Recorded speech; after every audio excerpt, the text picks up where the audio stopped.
What is up, geeks and geekettes? It's another episode of the Countdown to the Geekcast.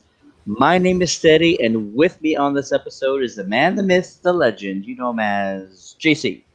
Hey everybody, What's going on, man? I'm doing all right. My abs are We tied, so it's bittersweet. So we may or may not be joined by Jericho in the near future or later on this show, but I'm gonna go ahead and throw this question out to anybody watching the stream right now. We kind of ran a little late for a number of reasons, but also because of the exhibition boxing match that was going on today. I want to hear from you guys. We obviously don't have a declared winner, right? Because of this it's strange exhibition technically rules. it's a draw technically because it's an exhibition. Yeah. Exactly. Mhm. But social media and the general audience will declare their own winner. So I want to hear from you guys. You're watching the stream right now. If you watch the fight, who do you think it's even hard to say who won. A better question is who surpassed your expectations? Who did this actually mean more to? Of course, I'm talking about Logan Paul versus Floyd Mayweather. I want to hear from you guys. Let us know what you think. Mhm. Did Jake Paul, or sorry, Logan Paul. Logan Paul, Mhm. did Logan Paul lasting all 8 rounds? Is that kind of what's the most important thing, or the biggest takeaway, or I don't even know, man. It's such a weird deal. It was about making money. That's really what this was That's for. all it was. All Yeah, it was. Mayweather could have probably put him down the second or third. Looking at the stats of it, it was a blowout. I mean, it was just completely unmatched. I mean, Mayweather hit If half his punches, so. if I can kind of give my not so technical boxing analysis, Hmm. um, Logan was gassed like Oh yeah, quick. Like he was slow, lethargic. Probably by third or fourth round, you can already tell like he's having a hard time keeping up. And he also looked the most messed up. And usually that's like what you go off of. Whose face looks more like a Picasso painting at the end of the night, and that's the guy who loses. So Floyd looks like he definitely didn't. I don't even know if he had a couple of scratches on him. Really, I no, mean, and all the big hits looked like they came from Mayweather. So I'm not here to pick a favorite. I didn't care. I just watched because it was available.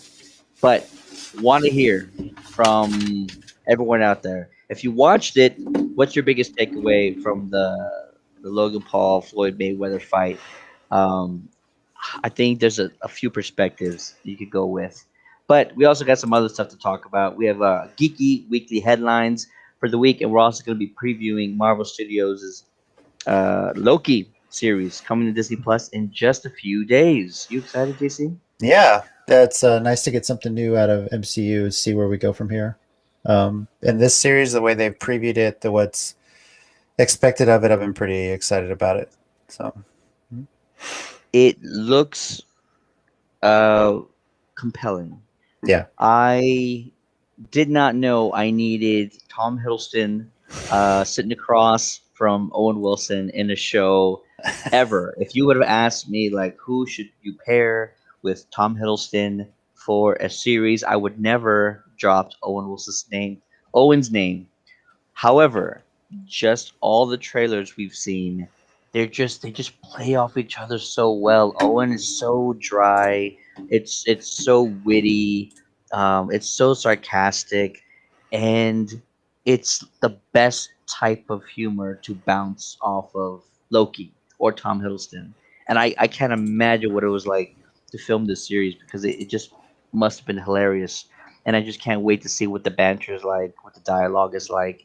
I just think they're gonna run with it, and it's gonna be amazing. For those of you who watch our show weekly, I usually don't sound like this. I've lost my voice over the last few days because of all the allergies in the air and all that good stuff. But it's actually doing somewhat okay, and that's why we're having a show this week. Mhm. Yeah. Also, have a couple of other stuff to talk about. JC, do you know what Tuesday is this week? Take a guess, man. Take a guess. The next episode of Superman and Lois.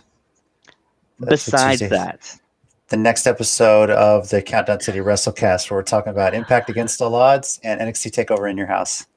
well, I'm not gonna like argue with that. Okay. Beyond that, I have no idea what's Tuesday.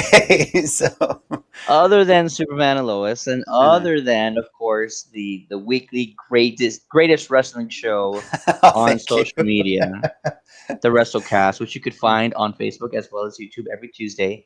It is Yeah. also Ghostbusters Day. How about that? Oh, okay. Nice. Yes, and that's why I'm rocking the GB shirt today.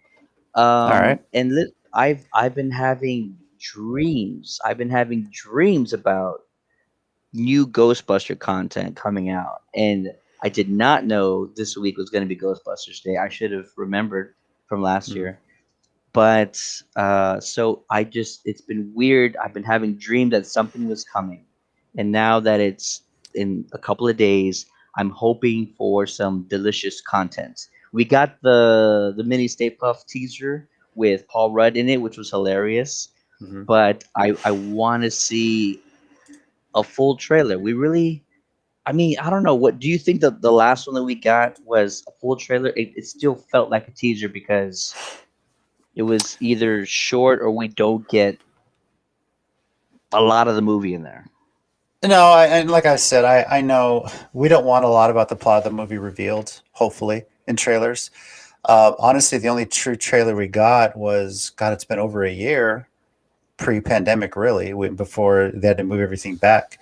So I feel like we should at least get one, and Ghostbusters Day seems like the appropriate day to do it. So if they launch it Tuesday, maybe that's, I don't know if they'd relaunch the same trailer. Maybe they'll have some new content in there.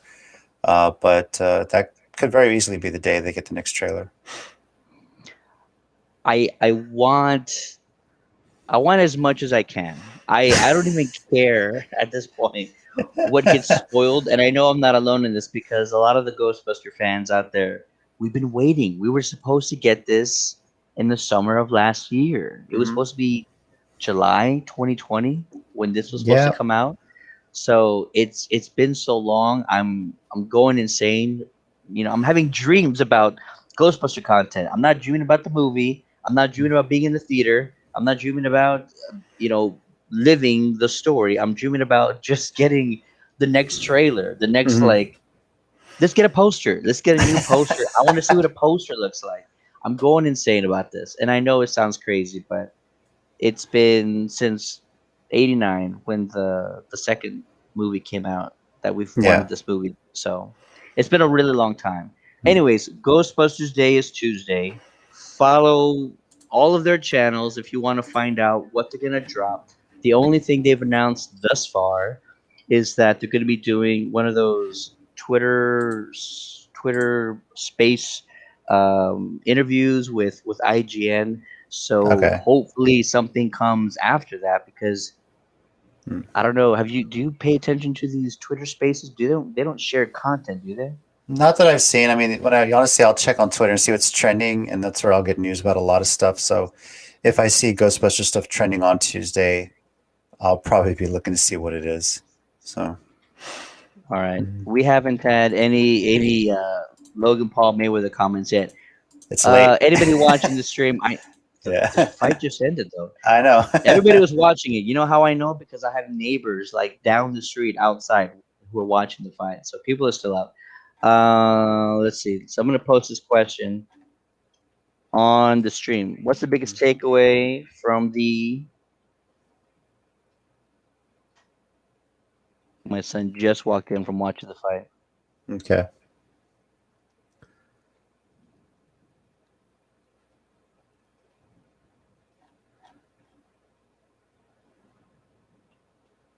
I don't even want to call it a fight. It wasn't really a fight, but I'm gonna go ahead and ask that question anyways. What's the Now, biggest takeaway from the Logan Paul Mayweather fight? Let us know what your thoughts are. What's your biggest takeaway? What's up, man? from the thoughts people are sharing on social media, I wonder if this is very much like the Cartman and Kyle fight they finally had on South Park, where they were just slapping each other for a good like 10 minutes. It's like So Yeah. That seems what people's reaction is to it. So it was a payday, plain and simple. That's really what it was. So, you know, I feel so bad for people that pay for these pay-per-views or that pay for the tickets to go to these things. Are you really this? I'm not looking down on y'all. I'm just wondering, do you feel like you get your money's worth? I Anybody? mean, I don't. Maybe that's why I haven't paid for pay per view, but I eventually see them on my own way. It's like you don't really get your money's worth. You know how it's going to be, and people. I mean, they do their best to hype up the fight, but it was Floyd Mayweather against a YouTube guy. Yeah. And it's as much hype as Conor McGregor and Mayweather got. You knew all Mayweather had to do was just get him past a certain amount of time, and McGregor wasn't going to be ready for it because he doesn't have the stamina. He's not used to that. So, and then just the way that boxing is different. So Mayweather's a professional. Just that's how it is. Again, if you're just joining us, my only takeaways were Logan Paul looked tired, exhausted, like halfway through the entire thing. Mayweather clearly landed more of his punches. He was clearly quicker. Logan Paul did that thing where you're supposed to like dance around the outside of the ring, but instead of doing that, he kind of just backed himself into a corner and then had to escape like a Mm-hmm. hundred times. So that's never good strategy. But I don't know. We'll probably hear in a day or two that there was some sort of agreement where like neither one could knock out the other guy or something. Didn't they have that? Wasn't that this? That was a big thing with him and McGregor, right? Was like this I huge rumor don't. they couldn't knock each other out. There's always rumors, but who knows? Nothing's ever confirmed. Obviously, with that one, if that was ever found true, that was a legit boxing fight. It wasn't an exhibition, so there would have been a lot of angry people on that one. But with exhibitions, who knows? I mean, I have a feeling Mayweather was trying not to knock him out just because he wanted to get the 8 rounds and give people their money's worth. And this was just a sparring session for Mayweather, if anything. You know, Pretty much. yeah. All right, we'll get to some other stuff, but I threw the question out on Facebook, and I also asked the question over on YouTube. So, what's your biggest takeaway from the Logan Paul Mayweather fight? It just so happens it fell on tonight's show. I did not really expect to talk about it at all today. JC, Yeah.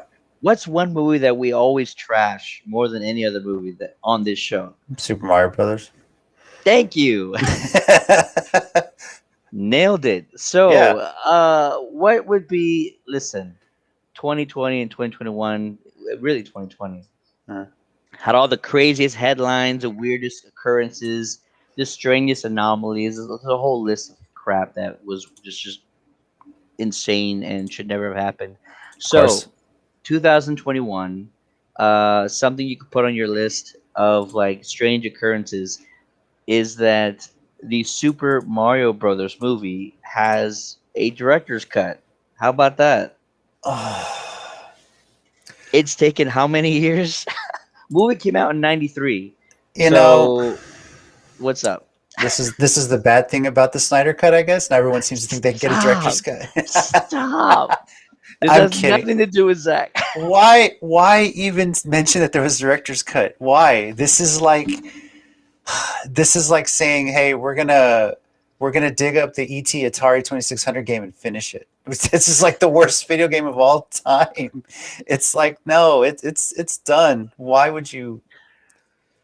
What are you redoing all the special effects and making it look right? No, no way. It's no way. So here's what I know so far. There is a like a diehard fan group for this movie. Don't ask me why. We're not a part of it, clearly. No. And apparently there was this very rare release, probably on VHS. It was '93 of all things, and there was like a number of deleted scenes that didn't make it into the theatrical cut, and probably the releases on DVD, whatever else came after that. Mhm. So this diehard fan base put together this director's cut that they're calling the Morton Jankel cut, and it's an extended VHS rough cut of the movie of Super Mario Brothers. It's from those who have spent the time watching it.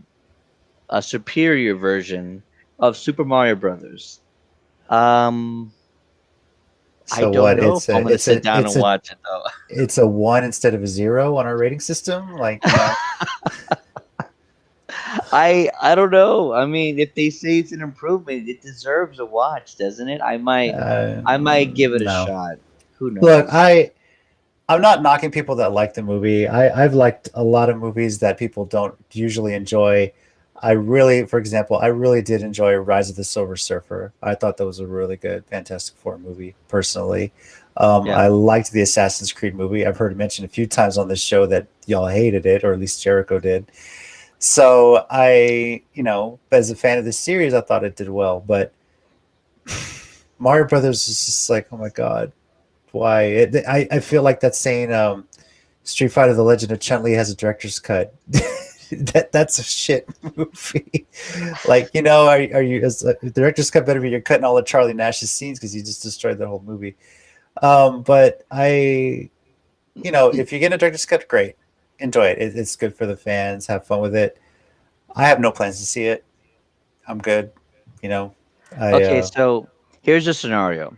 what? Let's say I'm going on a road trip and I have the time to sit down and watch this extended VHS rough cut of Super Mario Brothers, and I tell you it actually improves the movie by a lot. Do you then watch it? How much you paying me? I'm not gonna do that. Okay. I don't think. I mean, I've actually got a lot of books to read too that I'm trying to catch up on as well. So I don't think so. I don't know. I probably most likely not. So It's all yeah. good. I will try and find a time, and I'll just start it. Listen, I don't remember a lot. I remember Mhm. sort of bits and pieces of Super Mario Brothers, and that's something I sit down and watch regularly. But Mhm. I will sit down, start this director's cut, and see if it sort of, I don't know, piques my interest. I guess is what I'm Mhm. trying to say. So we'll see what happens. All right. That's all I'll say about that. Next up, we got a lot of other stuff to talk about. Did you see the photo shared on our Facebook page of the new Shazam suit? Yes. Your Dude's got thought? some abs now, man. He's been working out. Yeah, that's obviously you feel well. If I'm going to be filling the suit out, I better just get toned, I guess. So yeah, I mean, it's an improvement. It's definitely a change. So I wonder how they'll fourth wall address this when they get to the movie. They kind of have some fun with it, like, oh my god, I got abs or something like that. So I want to say that number one, they definitely gave it more of an expensive look. hmm The other one looks cheaper compared to this one, right? yeah, First and but you kind of foremost. expect that, really. You know, No, I this. don't. Well, I What do mean, you the mean? first it was real. It's a cartoony kind of character, and I think when you get that little like, I don't say it's cheap. I mean, it looked great. It was fine, but obviously they invested a little bit more since they're getting a sequel. But I didn't mind the suit the first time around. I thought it fit the tone of the movie. I think you can get by with, like, I'm not saying literally cheaper. It just looked cheaper. Like it looked Okay. like not a whole lot of thought was put into it. Clearly, this one, when you look at it, there's actual details throughout this time. There's a little bit more of a texture to it, and I would argue it's very similar to Cavill's Superman suit because that also had this pattern texture along all of it. I have photos from up close from visiting exhibits and stuff. Right. So I would say these little symbols, they look very similar. I wonder if that's intentional. Might be. Is a little lady coming over? She she she might. I hope Okay. she. Hi. Good night. All right. She's good. Hmm.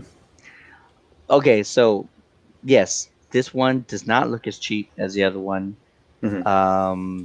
And then the texture, the patterns on the actual fabric, to me, resembles the symbols and the pattern on Cavill's suit. There should not be any meaning about that. It right because Superman's Kryptonian, Kal-El's Kryptonian, and Shazam is not.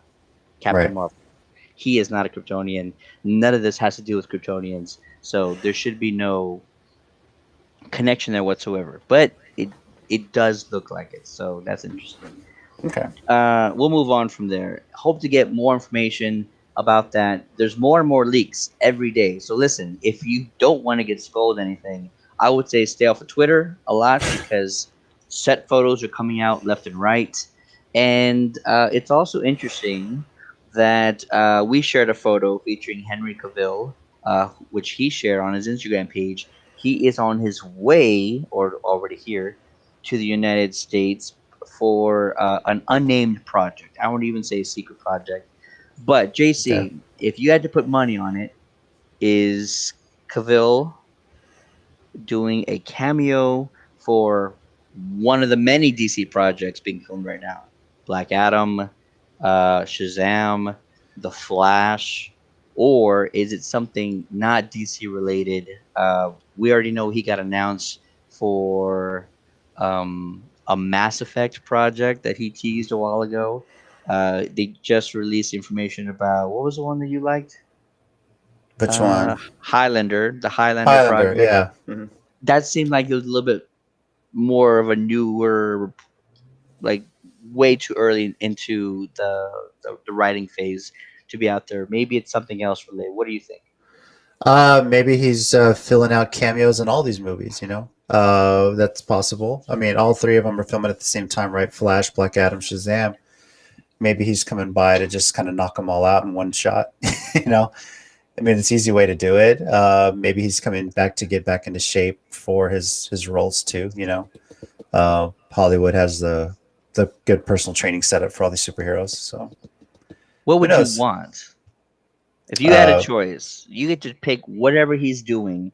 Is it a cameo in one of those three, or is it the Mass Effect project? Is it the Highlander project? If you had to pick one that you want to get done, a cameo in one of the DC films, just to kind of because everyone seems to be asking, is he still Superman? Is he still Superman? Let's kind of clear the air on that. Let him put the suit back on and with the black suit, preferably, since we know that's canon now.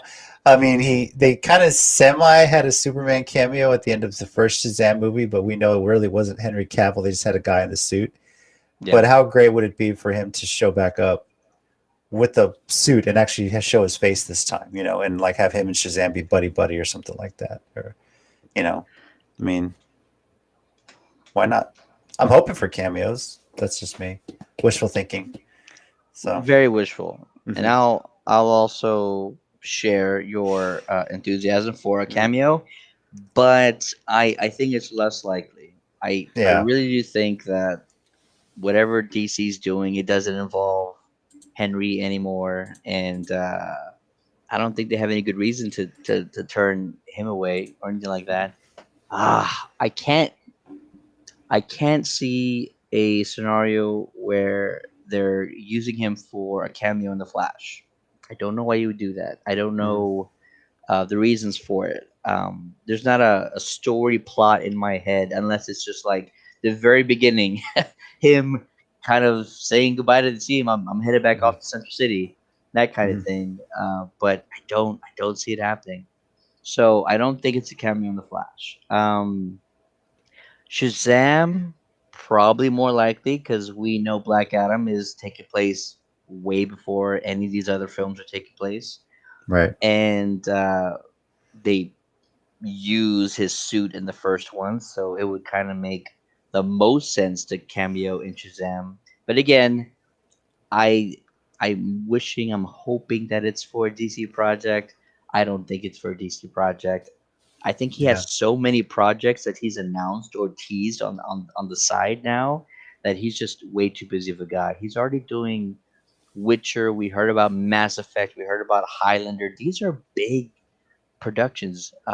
Enola Holmes 2. I don't know if that's already been filmed or not, They might have already filmed that, It's but good to have just work. It's good to have work. Really, that's what it comes down to. You know. it really is. And I feel like he's just getting too busy and too popular to worry about DC anymore. But I'm hoping for the best. Yeah. I have an interesting question for you. Hmm. I shared a photo that was shared by director Andy Muschietti, who's directing a film we've just talked about a little bit, The Flash. And we already know that it's going to involve not only Ben Affleck as Bruce Wayne, aka Batman, but also bring back our first sort of feature film Batman, Michael Keaton. So Andy Muschietti shared the chest symbol of Michael Keaton's Batman suit, and I happened to notice. I don't know if anybody's talked about this that much, but it's not from the '89 suit. This is definitely the Batman Return suit. Okay. JC, what implications do you think that has to do with this film? I don't know. I didn't catch that. I if just saw. if if you go back, and I've watched both films a lot religiously, the '89 one, which nobody really talks about the logo as much. It has Mhm. way more curves in the bat and all that. It's more gothic looking than anything else. um, and it's also more, there's like more built-in muscle and it looks more rubbery. Whereas the Batman Returns one, he sort of has the chest built in, and then he has what looks like armor plates for abs, but they're not the um, The rubber kind of the thing. rubbery, curvy abs he had in the '89 one. So this is clearly the Batman Returns suit. Do you think that has? Do you think that has any importance on this movie? That he's wearing the return suit as opposed to the '89 suit. No, I think he. Well, obviously, we think over the years he would have upgraded his suit, and the return suit was a bit of an upgrade over the first one. So my thought is maybe we would think this would take place after Batman Returns, right? You know, we're kind of on the assumption that hopefully they're retconning Batman Forever and Batman and Robin. So maybe this is the way they do it. Let's catch Keaton right after he beats Penguin and Catwoman does all that stuff. Let's catch it before we transition to Val Kilmer and go from there. Maybe that's how they're doing it. So That's not even been a thought in my mind, but yes, yeah, it's so perfect. this Like is how we retcon the shit that we got with Val Kilmer and George Clooney. Let's just cut it right there and go do it. So no Schwarzenegger, no zombie Bane. yeah, I like Poison Ivy. She did really good with maybe it. they bring Uma Thurman in just to keep that going. But yeah, Uma you know. Thurman was a great Poison Ivy. I think Hmm. underappreciated, underrated Poison Ivy. Hmm. Um, yeah, so I've never even thought about that Hmm. retconning sort of the Burton verse. We've kind of been hoping for it ever since they announced Keaton, and I think secretly a lot of fans have been okay. Maybe they'll retcon this shit, you know, just like Deadpool retconned X-Men Origins Wolverine in a way, or even retconned the entire Green Lantern movie that he was in. So you know, eh, maybe this is how they get rid of that thought in the storyline. You know. Okay, so you know every time I've talked about the Flash and them doing their own Flashpoint storyline, because they are doing a version of Flashpoint. They're not adapting Flashpoint. I Mhm. really hope they make that clear, because I still feel like there's people out there that are expecting the Flashpoint storyline and they're setting themselves up for disappointment. So don't expect that. Mhm. What you need to expect is that this is like CW making up a version of Flashpoint where Barry goes back in time and all and everything goes to hell. But Yeah. I've always thought you don't bring back Keaton without exploring a, what would the MCU call it? A variant timeline, or uh, a, Alternate. an alternate timeline. There you go. Mhm. That they would not bring back Keaton unless you would explore an alternate timeline that needed to be fixed. Mhm. Because that really sets the stakes. If Barry goes back in time and just runs into another Batman or a multi alternate universe, right? Because that's what this is. He's not going Right. back in time. He's jumping through another parallel universe and meeting a different Bruce Wayne.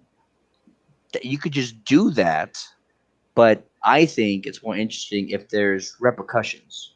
Mhm. So he physically alters the Keaton, aka Burton verse, to where something we already know and that's been established gets changed. That's the most interesting thing you can do. If I had my choice, he'd go back to '89 film and somehow interfere with the Batman taking down Joker, and Joker flies off safe and sound, and like that screws up everything royally because the most accurate Joker we've had on film gets away and gets to wreak havoc on Gotham for years and years down the road. That's the most interesting thing you can do, in my opinion. But since this is clearly the Batman Returns suit, it makes me wonder now: will this have any ramifications in the return storyline? Mhm. Does it include something that happened to Penguin? Do you bring back Michelle Pfeiffer? I think if you asked her to play Selena Kyle once again, she'd jump on it. I don't think she would turn it down for anything. No, Um, I'm pretty sure you can get Danny DeVito to come back too. You know, yeah, I mean, just and from the Penguin's backstory, he's already there. He's living in the sewer, kind of in hiding until he comes back. Until he comes out. mm, So or like you said, this could retcon Batman Forever. Ugh, I hate to think of this idea because it's getting real messy now. see, that's how they're keeping you guessing. You know, as far as people expect this to be exactly like Flashpoint, if you haven't learned by now, nothing in the movies is ever exactly how it is in the comics. Right. The Crisis on Infinite Earth storyline of the Arrowverse was not exactly how it played out in the comics. And the Infinity War story and even the Civil War and the Marvel Civil War. MCU didn't even play out exactly how they did in the comics. But, Yeah. you know, uh, I'll compare it to my good friend Mike, big Harry Potter fan. He had to establish himself that the books are one story and the movies are another, and that's just the way it is. Yeah. That's really how you have to look at it. The comics are one story of it. The TV shows and the movies are another version of that, an alternate version. If there's anything we know, it's that they're all connected thanks to the crisis. They're all somehow connected. So Yes. yeah, but Not well, and then some of them were erased, right? yeah, Like the oh gosh, but Birds of most Prey TV series wiped yeah, off the face of existence, and that's a shame because yeah. they had the best back row ever. But yeah, you're right. Mhm. Okay, so if I'm going down the rabbit hole, this suit from Returns, if my theory still holds true, you need Barry Allen to affect something in that timeline that takes place either during Batman Returns would be the most ideal, or something that happens after Batman Returns. Maybe Keaton goes on to face Jim Carrey Riddler. Maybe he Mhm. goes on to face Tommy Lee Jones Shows Two Two Face. Face. Yeah, but Maybe with it doesn't get as better makeup. cartoony. Maybe we get a darker Riddler Jim Carrey version, but who knows? So Just maybe it's more Riddler esque and not as like more Joker esque because he really played that really heavy on the sort of uh, jokey, cartoony side, where it should have been more of a poised, more cerebral type villain, yeah. if you ask me. But so yeah, maybe that's something that could happen. That's what I would love to happen. If you just, I don't know. To me, that's just the most interesting thing to do.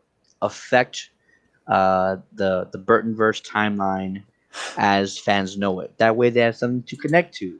You're like, oh, I know what happens. I know that when he screws this part up, what happens after that, or I can actually determine in my head how bad it would be if Joker lives, if Penguin lives, Right. if what was he trying to do? Listen, the Penguin had a weird thing. He was kidnapping all the firstborns around Gotham City, Yeah, he's and gonna. and it's Gotham City that has like millions and millions of people, Mhm.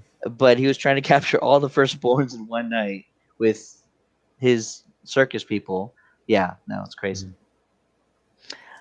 So Because that's he what I'm didn't. hoping for. What if he? What if they actually does something and it gets Penguin voted mayor? Because that was another key part of that story. He was trying to run for mayor, and then Batman found that audio of him saying, "I played the stinking city like the hogs, like the hound from hell," and that audio came out, and that just destroyed his whole mayor race. So maybe that changes it a bit. So you know, Back when superhero movies were resolved with like these funny yeah, little like plot twists and stuff like that. That doesn't happen anymore. no, Yeah. so, So here's hoping, right? I think the suit has significance being from Batman Returns. I think that has to be a decision not taken lightly. That it has more meaning to it. At least it should.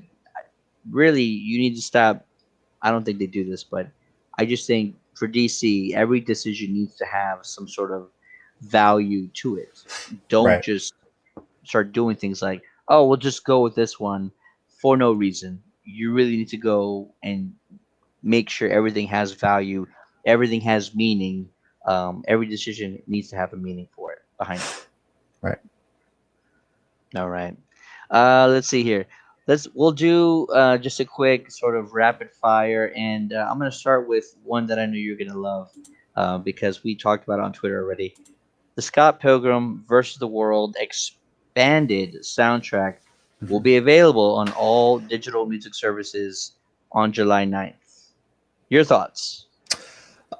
See what else is there. I mean, I think I listened to the Brie Larson version of Black Sheep 10 times that day when the news came out because the official music video is already on YouTube and it's actually already part of the Scott Pilgrim soundtrack on Apple Music. So I've already had the Scott Pilgrim soundtrack on my Apple Music, and then I go to check it, and then they added the music video to the bottom of that album. So if you go look for that on Apple Music, the music video's there. It's been on YouTube. Metric put it up on their official YouTube account too. So um, very cool because we knew Brie Larson was a professional singer. She sang that whole tune. So the music video is kind of cool because you see more of her antics on stage, and then little snippets of the movie itself. It just takes you back. You know how great a film that really was. Unfortunately, Brandon Routh did mention in an interview that he actually did take some time to learn bass and can play the entire bass line of that song, but they didn't use that. They just used the original band, but then they had Brie Larson record the lyrics for that song. But if you asked Brandon Routh to play it, he probably still could play it. So, I believe yeah. it. Yeah. I believe it. Mhm. Um, and my thoughts. I'm gonna check it out. Mhm. I'm excited for it because it wasn't until like a couple of years ago I learned that Beck wrote everything Yeah. in like a matter of days, Mhm. and that was like the most astounding piece of information or like news or just factoid ever. That all of this great music that they used for this movie, um, Beck wrote in I think he said like 48 hours or less. It was like a Mhm. weekend, but he didn't spend every minute doing it. But he said over a weekend he had like wrote all this stuff, and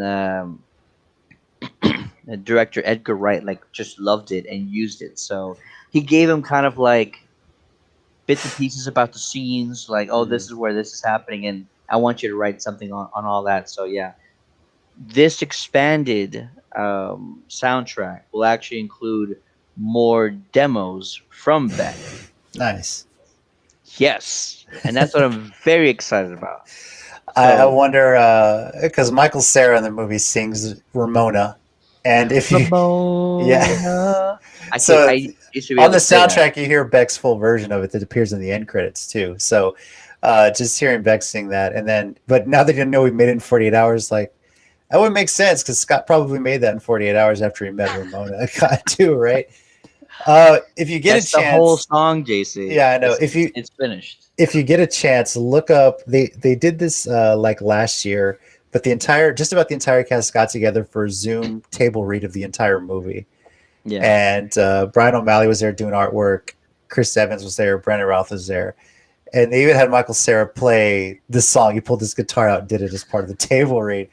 Really hilarious. Go check it out. It's really funny to catch that on YouTube. Just to have them reenact the whole movie as a table read is pretty damn funny.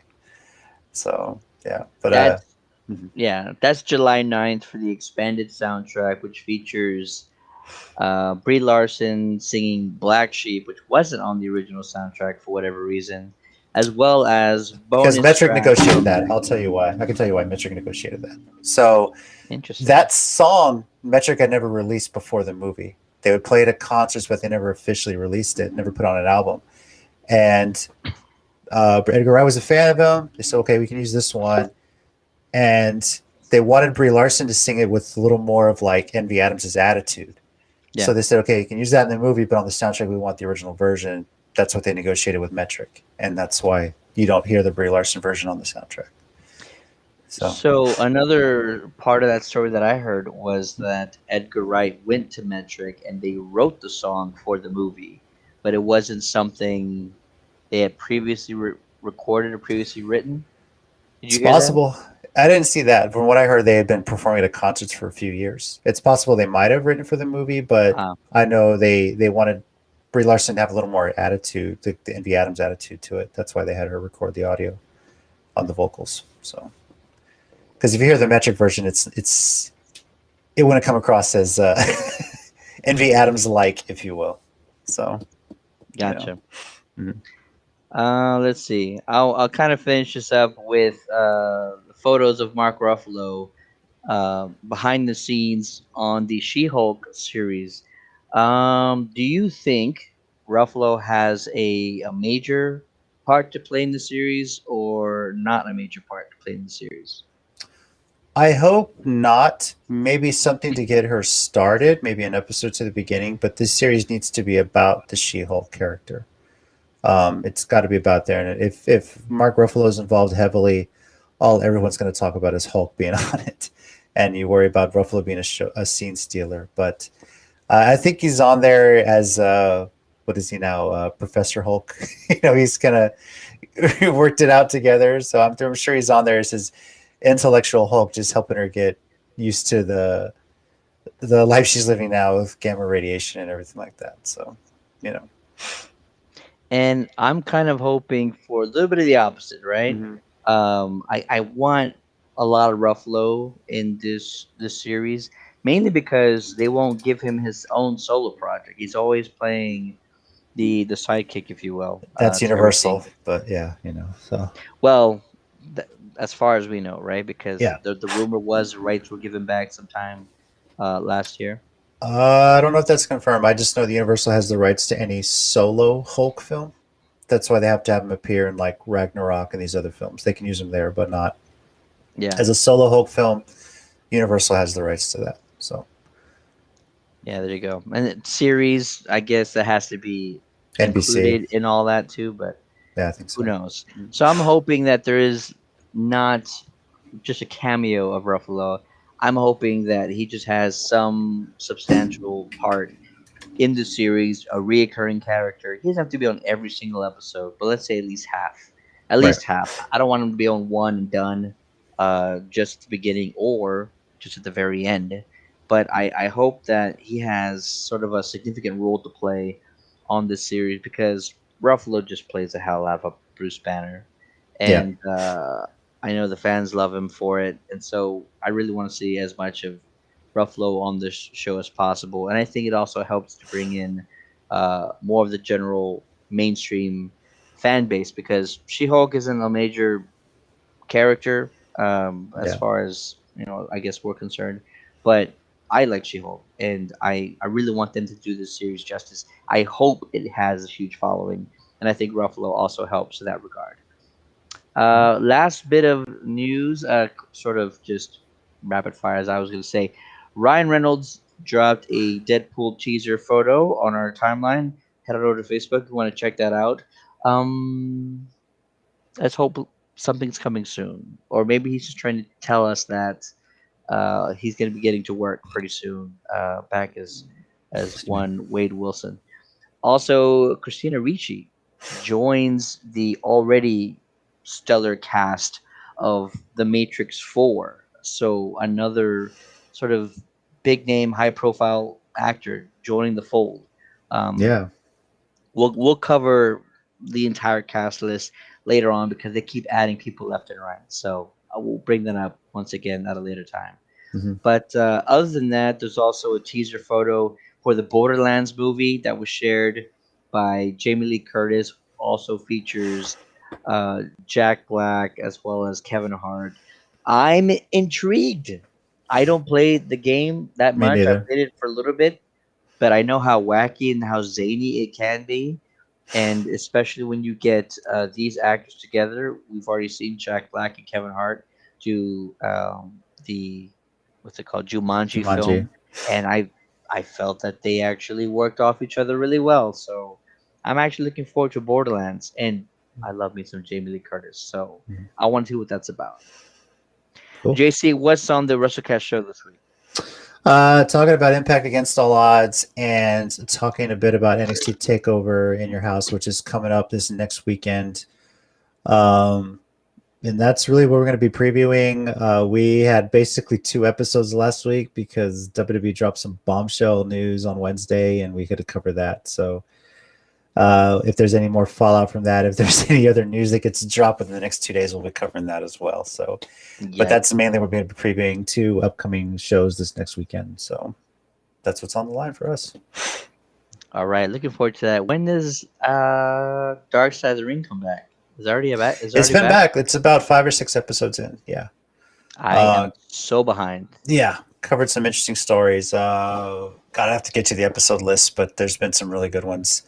I want to And see the Bill Pullman. Is that one already out? Brian Pillman, you Brian mean? Pillman.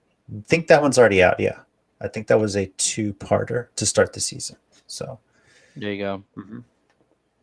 A lot Definitely. of interesting ones. And with the passing of New Jack too, it seems poetic that at the end of the Dark Side of the Ring episode about him from the previous season, they asked him how if they make a movie about you, how would you want the final scene to be? He's like, just a guy sitting in a wheelchair snorting crack, and it was just like that Jesus. was New Jack. That's the way he would go out. So it's a sad him passing so young, but it's Dark Side of the Ring is just very interesting. It tells some interesting stories. Some that you knew about, some that you didn't know about, and a lot of details too. So, There but you that's go. still going on Vice. It's Vice's #1 show right now, and for good reason.